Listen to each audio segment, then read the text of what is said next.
Yep, we're ready. We can. Oh, I'm on. Hey, everybody, can you hear me? Give me a thumbs up. Yes. Yay. Hi, Andy Manthai. Hello. So we are really excited. We have Joe here.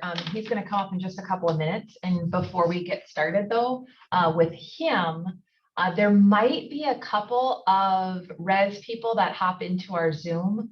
I invited them to join us as well. So they might be hopping on to learn about the 1031 exchange as well. And yet before we do that, let's get started with first and foremost, some gratitude in buckets. Does anyone have any buckets that they'd like to fill? Hi, Holly Taff, down in Florida. Hello. Hello. Are there any? I'm looking for my video. Hi. Are there any hurricanes or anything that we need to know about down there? Nope, all is clear. Weather is good. Oh, so we're all coming down. The commercial summit is going to be in Holly's backyard. I think so. Yes. Bring your floaties. Awesome. And your Speedos. Okay, wait, never mind. Okay, gone too far, stepped over the line. All right, anybody got any gratitude? Buckets.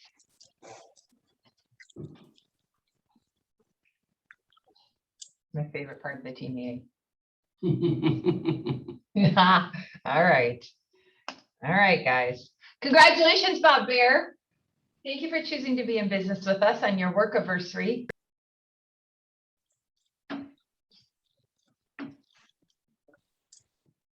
Lee Racine, congratulations as well. And Dale Severson. We are very grateful to be in business with you all. So thank you, thank you, thank you. All right, so do you want to do, let's do stats real quick and then we'll come back and do deal shares, if that's okay with everybody. We profit shared 20,000 in the month of September, and year to date, we are at $223,183. Those are some really cool numbers. Congratulations to Jim Zeller for our top award in closed volume for the month of September. And then Jim Halber, and then Bob and Dale. And then Dave Finnegan. Congratulations, you guys. Great September. Year to date for our units, highlighted here is Matt and Andy. You beat them out by the hair of your chinny chin chin. So congratulations. Congratulations, Matt and Andy, on throughout the nation commercial units. Volume, Dale, congratulations. And Bob's going to be real close to you. I just don't have it big enough right now for my eyes to see. Congratulations, you guys. We're outpacing the market. So if you look at our market statistics, we are up in every category, which is great. The market is up as well. And yet we are up higher than the market. Interestingly enough, the 13 county metro area in the month of September, year over year, was down in closed units for that month, which is interesting. Home runs. So you took a listing, you wrote a contract, and you had a closing all in the same month. Matt Klein, Pat Cropsey, Jim Halber, and Dave Finnegan. Nice work, everybody. Way to go. Some upcoming events. Have you guys heard about the summit? Are you up to speed on the summit and have you signed up?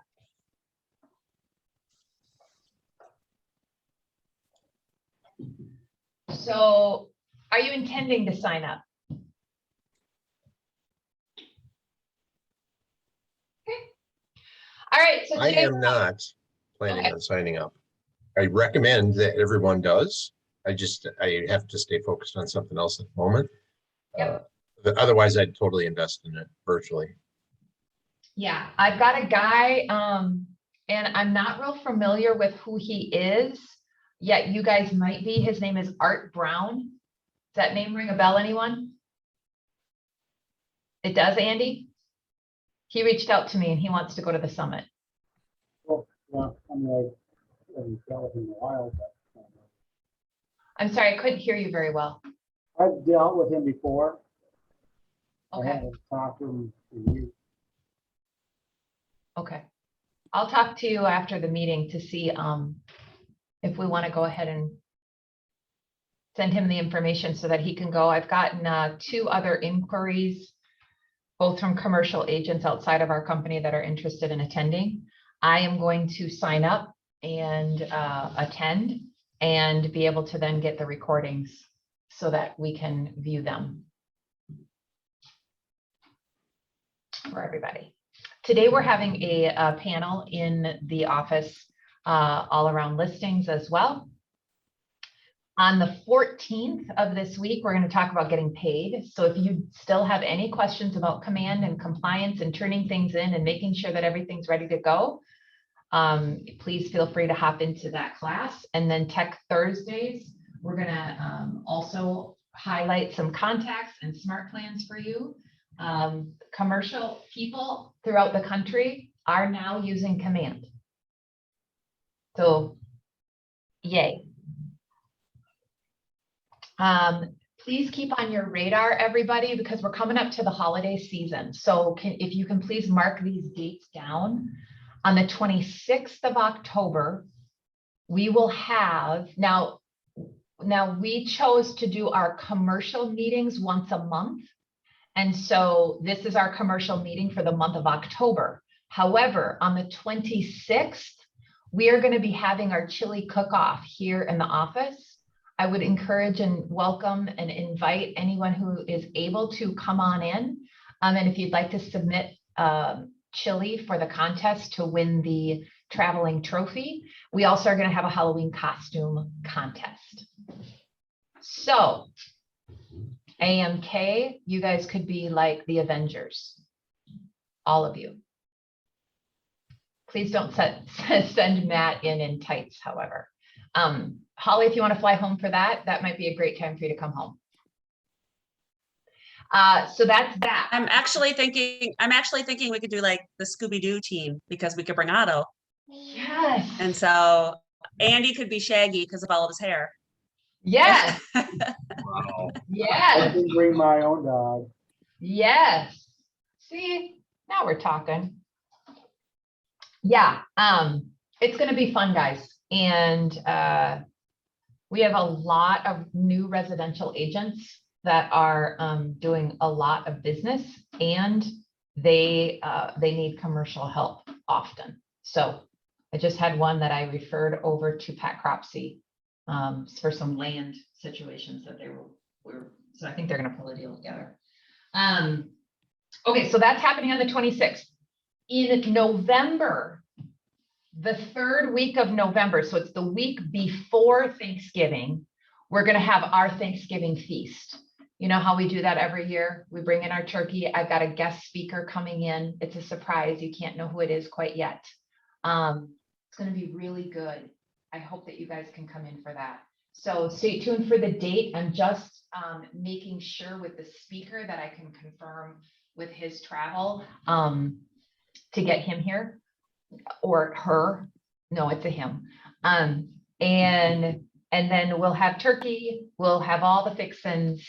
It's going to be catered. So it'll all be made by professionals. It's going to be good. So that's happening. And then lastly, on December 17th, we have reserved the Legends Golf Course for our Christmas party.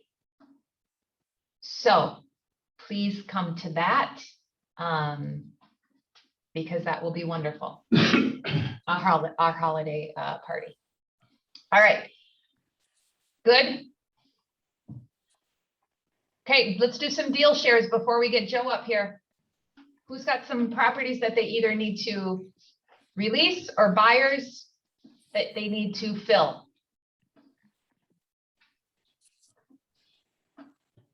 This is Andy. I have a client looking for a warehouse in the Minneapolis area and surrounding area.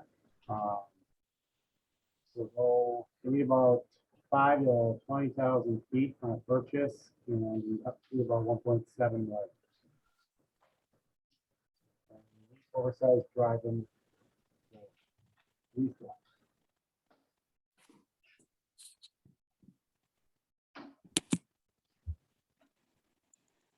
All right, anybody else?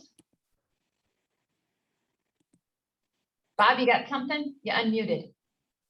Just want to make sure. No,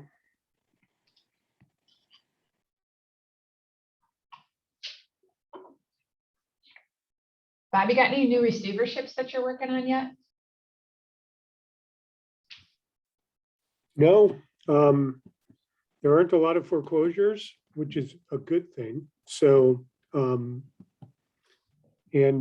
although they think that there might be some in retail and office coming up, there's no wave of a lot of that coming because of all the money that was poured into the economy by the PPP and other programs. So it's okay for now.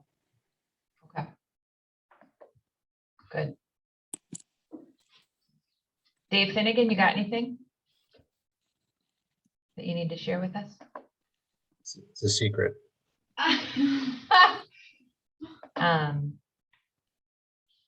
I'm pulling up a couple more things here that I found that I want to make sure I show you.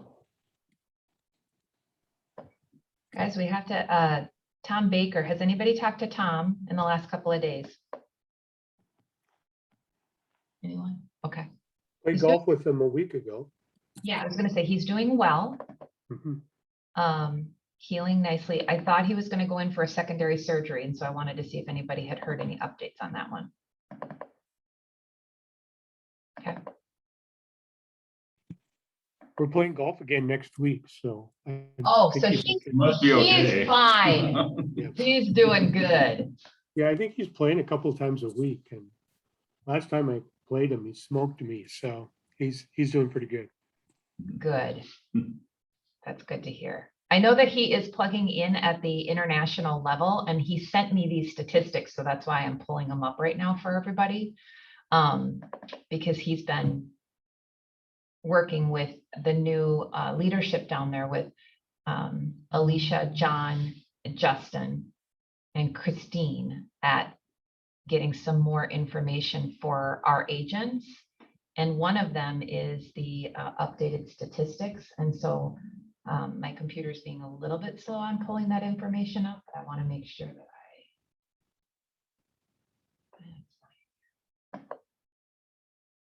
I'll send it out to you guys so you can see, because there was graphs that to share with you. To show where we're at in comparison with the regions and then in comparison with international. And our numbers are really pretty, I mean, pretty good with how we're doing. So it's just not updating my. Okay. All right, guys, get your questions out and notepads or pens and paper. I'm so happy to have Joe with us. And I'm grateful for him because he is ready to share some updated information on 1031 exchanges. And please give him your attention. And then, of course, any questions that you might have, feel free to ask him. I'm going to step out of the way so that he can sit here and be in front of you and have a conversation. Come on up, Joe. Thank you so Thanks, much. Jen. Appreciate it. Morning, guys. I think I know everyone on here. I think we may have done, might have even done some deals with a couple of you. So thanks for having me this morning. Low Tech this morning, I think I've got about 20 minutes. I did bring a one pager to go over. I'll give it to Jen and she can distribute it after. There haven't been a lot of changes, but I thought we would just be give you a refresher on 1031s. I'll tell you, it's busier than ever in the 1031 world. Our business is up north of 50% from a year ago. So we're really, really busy and really doing a lot of deals. So it's a good time to be doing them. So we'll go over this. Please holler at me if you have questions as we go. And then I'll give you a couple, 2 or 3 things that hopefully can help you in real life and not just 1031 requirements, but a couple things that I see frequently that hopefully can help you in your business. So a lot of this stuff you know, but I'm gonna go over it anyways. I think what I find is people get involved in 1031s and get pretty familiar with them, and then maybe you don't do one for 6 months and you become unfamiliar. So we'll just go through it. Holler at me if you have questions, and we'll get going. So obviously, the purpose of a 1031 exchange is to defer taxes. You can defer state and federal capital gains taxes, as well as depreciation recapture tax. That depreciation recapture tax is something that sometimes people don't think about. And when they get to thinking about selling, even if they haven't held that property for a real long time, or if there's not a significant gain, that depreciation recapture tax could be significant. So that's one thing that's kind of slips through, that people don't think about that. But if they've held it for 5 or 10 years, or sometimes 20 years, that number is going to be a large number that they've depreciated that. And if they sell without doing a 1031 exchange, they have to pay 25% of that amount back. So that allows you to defer that tax as well. Property that can be exchanged, any real property. In our world, they call it like kind, but like kind can be basically real estate for real estate. Has to be held for investment or associated with your trade or business. So nothing personal, no personal residence, obviously. When people say, well, I have a cabin, there's limits on personal use on cabins and vacation homes, things like that. But certainly rentals, strip malls, farmland, anything like that can be exchanged for any other thing like that. It's not, like kind doesn't mean I'm selling a strip mall, so I have to buy a strip mall. It can be a strip mall for multifamily. It can be multifamily for an office building. It can be an office building for something else. So pretty liberal definition of like kind in regards to the 1031 exchange. Talk about that. The one thing that does come up occasionally, I don't know if you guys are involved in raw land or vacant land sales, but sometimes people sell improved real estate. Maybe they sell a building like the one we're sitting in here today, and they say, I'm going to buy this chunk of land. And you can certainly do that, but the one thing to be aware of is you can't defer then the depreciation recapture tax, because the land is not depreciable.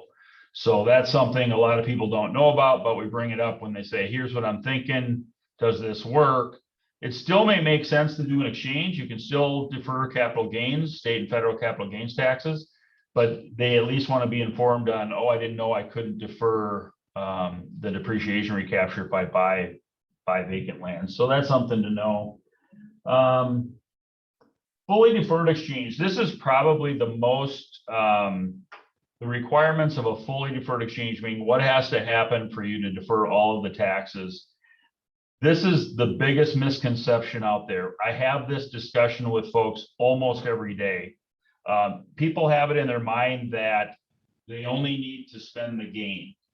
I'm selling for $500,000. My gain is $200,000. So I need to reinvest the 200 grand and I'm good to go. You start from the sale price. So two things, you have to buy at or above the value of what you sell. And secondly, you reinvest all the proceeds from the sale into the replacement property. And if you do those two things, then you can be fully deferred.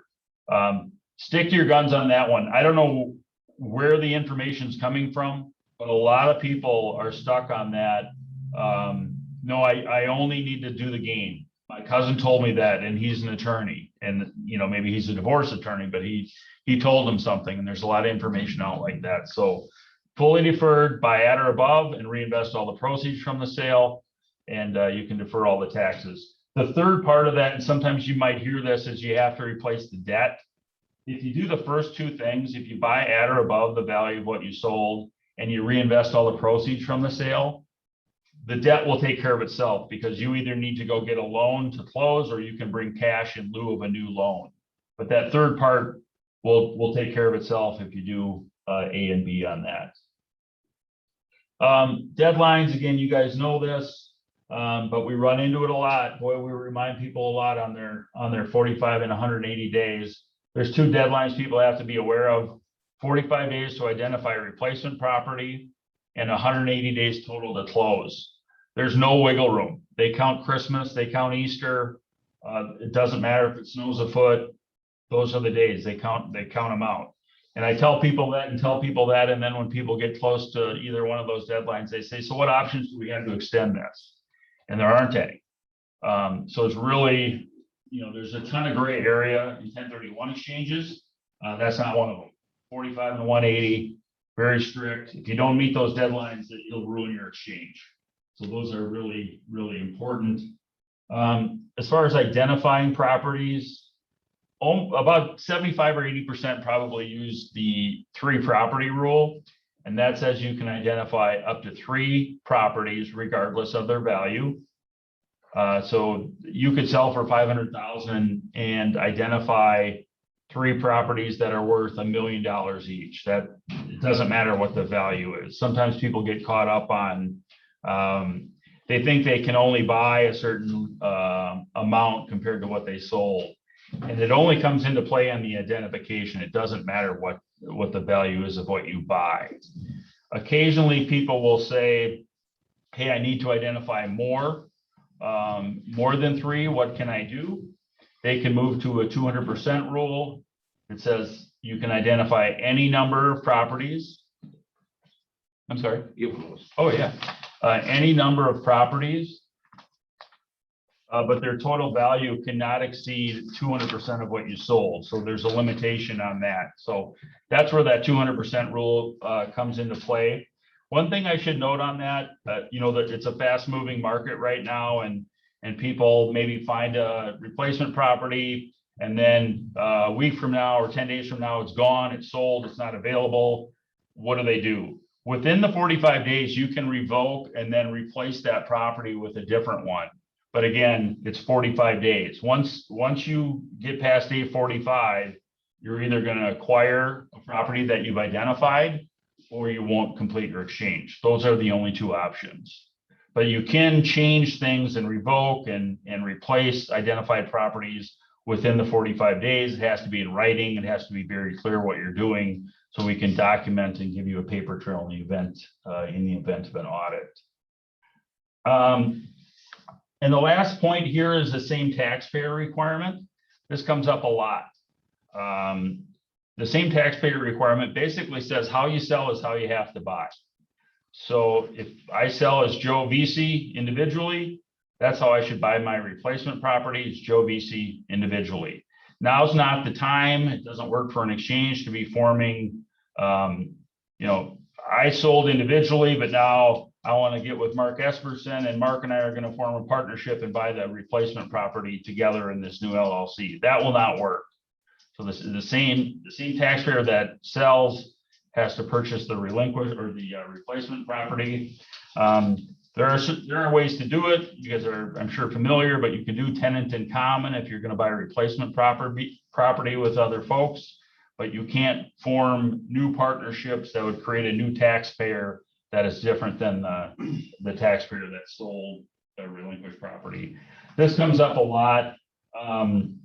The one exception to that is disregarded entities, and a lot of people will hold real estate in disregarded entities. So Joe VC, I own this individually, but I want Joe VC LLC to be on title because it offers me some protection in the event someone gets hurt or something happens on my property.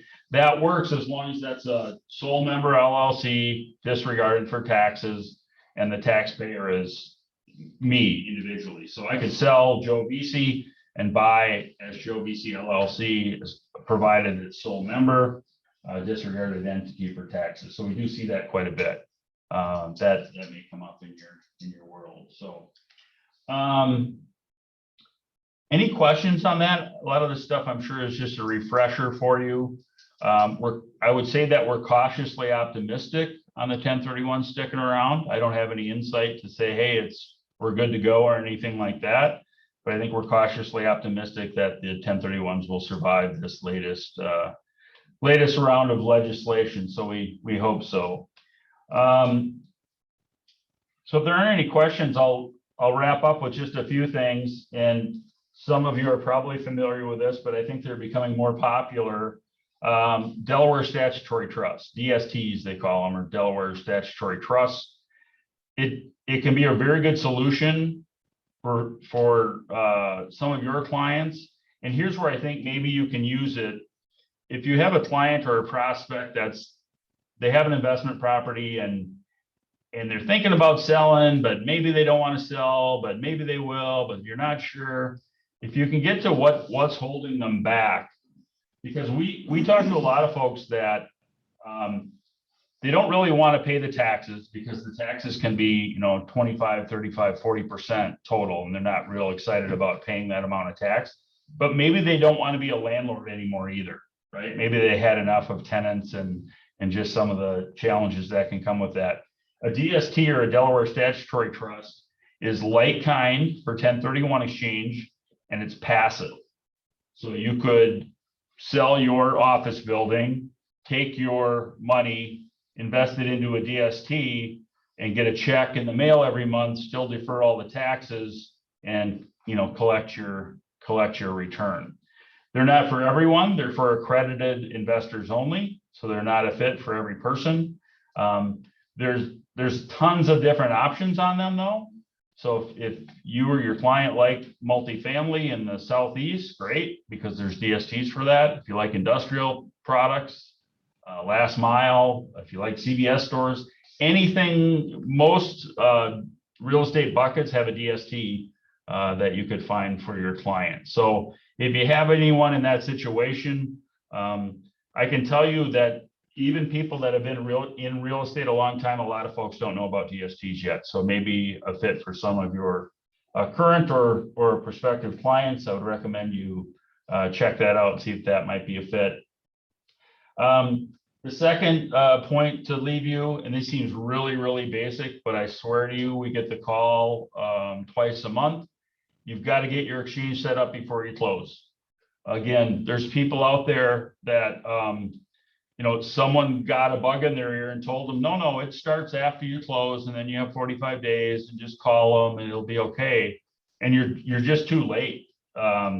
You could close 15 minutes ago and call me and I can't help you. You have constructive receipt of the sale proceeds and there's nothing I can do.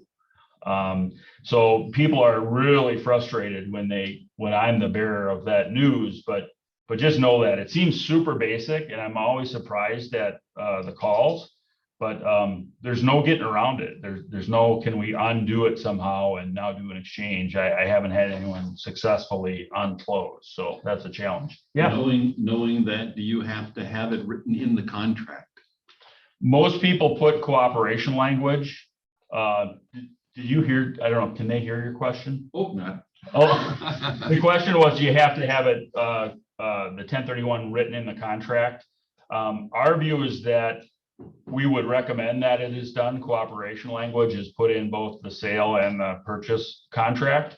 A lot of people just put in 2 sentences. It says they agree to cooperate as long as it doesn't cost them money or delay the transaction. If you want more of a formal language, I've got a flyer, you can copy and paste it. It's a little more legalese, I guess. I'm sure an attorney at our place wrote it sometime in the past. Our view, though, if it's not in there, our view is that it doesn't preclude you from doing an exchange. We think our notice of assignment and our documents cover that, but we recommend that people put it in the contract. So, the next one is that fully deferred requirement. Just know that, stick to your guns on that. Buy at or above and reinvest all the proceeds. You're going to hear other things than that, I promise you, because I hear them almost every day. And people say, no, here's my gain, or I put in, I put $100,000 down out of pocket when I started, so I'm going to take that out, and then I'm going to start talking about what we want to do. If you do that, that's taxable, and people just can't they want to argue about it, and it's not even gray. If you take money out of a 1031 exchange, it's taxable. Doesn't matter how the money got in there. So it comes up a lot. And then the last thing, and I don't see it quite as much on, I know we're talking to commercial guys and gals here, but I see it enough. Make sure that your client is coordinating their loan with their exchange proceeds. sometimes people put in like, maybe they're not sure of the exact sale price they're gonna buy for, or maybe they're, they put in a placeholder number on their loan, and then that gets approved, and you get down the road, and suddenly there's 3 days before closing, and they're overfunded. They have $1 million loan, they have $500,000 in exchange proceeds, and they're buying for 1.2.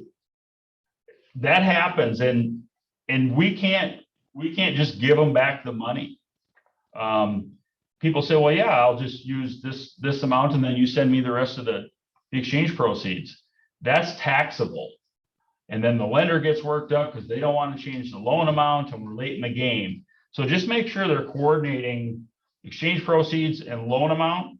I see that often enough where it tends to be an issue. I think people get approved or have a placeholder amount for a loan, and then it goes down the road, maybe 6, 8, 10 weeks, and then you're going to close, and now it gets recognized I've got more money than what the replacement property costs. At the 1031 level, we're only allowed to release enough funds to close. So we can't overfund it. So if we have extra money, it's got to stay in the exchange. The exchanger cannot walk with money on the replacement property. So that's something that comes up a fair amount as well. So that's kind of what I have today. No big changes on the 1031, knock on wood. There's proposals of limiting gain and things like that. I don't know what will happen, but I think we're cautiously optimistic we'll be okay through this. So other than that, let me know if I can help you. We're always available to answer questions. Oftentimes our phone conversations start with, I don't even know if this will work. Here's what I got going. And we can walk through it with them and at least give them some information or what to ask, their tax advisor, what to ask their legal advisor. But we can usually give them some direction as to if it's a fit for a potential 1031 exchange. Fantastic. Thank you, So that's Joe. what I got, guys. Thanks. Good to see you guys again. What questions do you guys have? Any questions for Joe?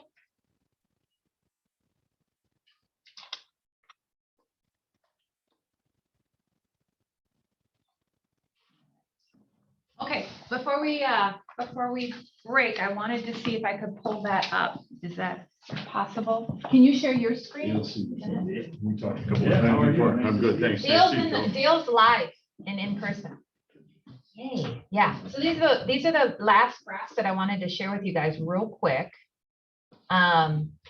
Yes, thank you so much. So these are from International, and this is year to date, and you can see where our region is. We're third of all of the regions in so far 2021, where each of the sectors are, and then what the volume numbers inside of those colors are.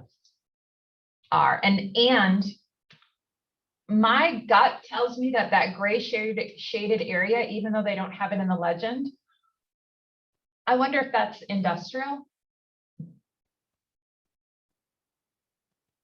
Yeah. Just because we're pretty heavy in. Mixed use. Yeah. Probably, yes.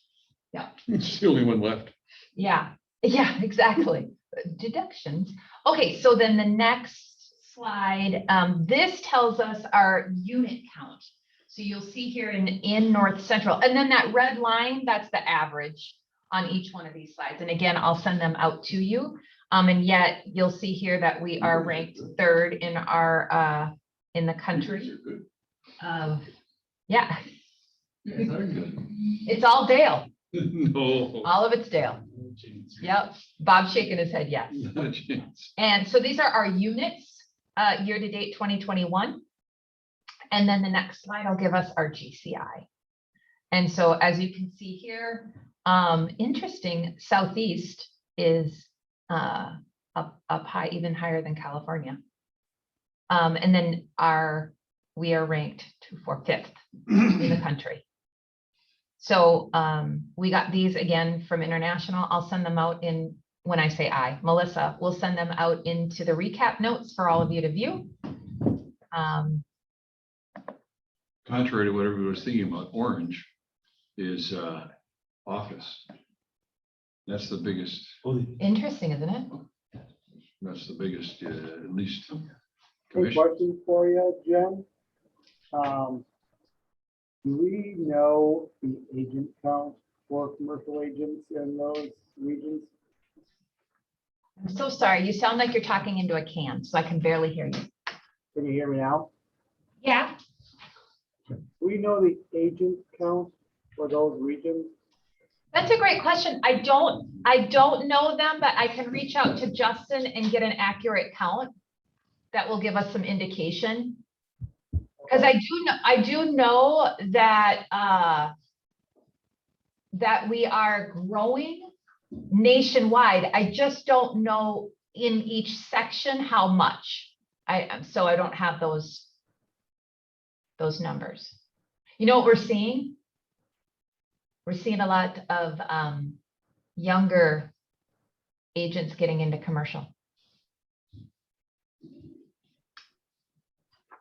Young whippersnappers. I sound super old.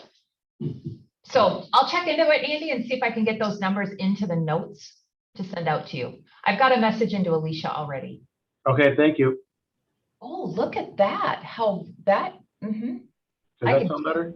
100 times, yes. Okay, then I changed microphones. Oh, good. Okay, so yeah, if you're doing any Zooms with any of clients or anyone, use that microphone because that sounds Gotcha. fantastic. Thank you. Yep. All right, guys, anything else before I let you get off to your day and helping more people? Nope, we're good. Jen, I'm grateful for you and all you do for us. Thanks. I'm grateful for you too, Dave. I'll pay you your 20 bucks in a minute, as soon as I walk by your office. Jesus. Slide it under the door because I'm at home. No, you guys are fantastic, and we would not be who we are without you. So very, very grateful. You're one of the largest attractors of talent, by the way. I always brag on how we have, you can stop sharing the screen just so that we can see people. I always brag on how much, thank you, Melissa, how much we have with commercial and the level of knowledge that we have with our commercial agents. And that attracts very nicely producing agents because they want to be in an environment that has that. So now I just want to get some commercial folks as well. So let me know how I can help you. Help me help you. All right, my friends, I appreciate you all. Have a fantastic day. Tell Matt we missed him, Andy. I will let him know. He's in Hudson right now, I think. Oh, is he? Yeah. All right. I'll He's see busy you. chopping down trees, Yep. He is? Like for real? He's chopping down trees? probably. Hi, Holly. Bye, Holly. Miss your face.